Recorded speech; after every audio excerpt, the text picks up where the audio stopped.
আজকে যেটা আলোচনা করব জিও ভার্সেস বিএসএনএল। তো কোন নেটওয়ার্ক তোমাদের জন্য বেস্ট হবে তোমরা এই ভিডিওর মাধ্যমে জানতে পারবেন। তো hello friends, welcome back to my channel. তোমাদের জন্য নিয়ে এসেছি নতুন ভিডিও। চলো তাহলে ভিডিওটি স্টার্ট করা যাক সময় নষ্ট না করে। তো আজকে যেটা আমি পেয়েছি অফার, মানে বিএসএনএল অফারটা আমি অনেকদিন আগেই পেয়েছি। তো রিচার্জ করেছিলাম কয়েকদিন হলো। তো সেখানে দেখছি যে বিএসএনএল কত টাকায় প্রাইস দিচ্ছে অ্যান্ড জিও কত টাকা দিচ্ছে। তো বিএসএনএল যেখানে দিচ্ছে 199 টাকা এক মাসের জন্য, সেখানে জিও দিচ্ছে 239 টাকায় 28 দিনের জন্য। মানে যেখানে বিএসএনএল 30 দিন দিচ্ছে, সেখানে 28 দিন দিচ্ছে জিও। আবার জিওর থেকেও বিএসএনএল 30 দিন প্রেফার করছে, সেটা মানলাম। এরপর জিও যেটা দিচ্ছে সেটা 1.5 GB দিচ্ছে পার ডে 28 দিনের জন্য, বাট বিএসএনএল দিচ্ছে 30 দিন পার ডে 2 GB।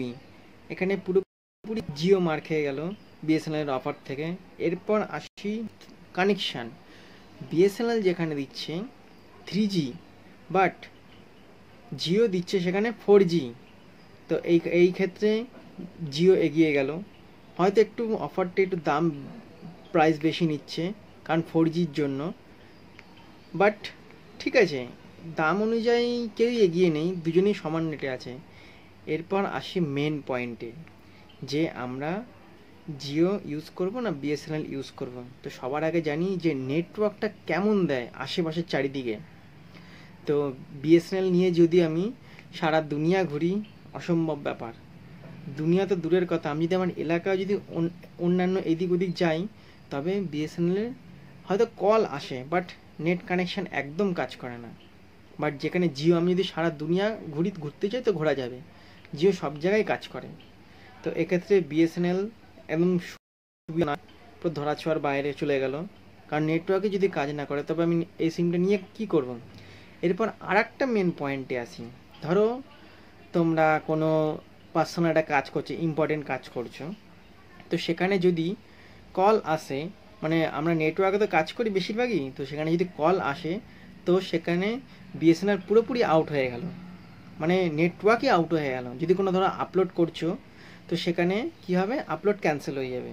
তো সেখানে নেটও অপচয় হলো আর তোমার কাজটাও হলো না। বাট জিও এখানে কোনো প্রবলেমই দেয় না, নেট চলাকালীন কথা বলা যায়।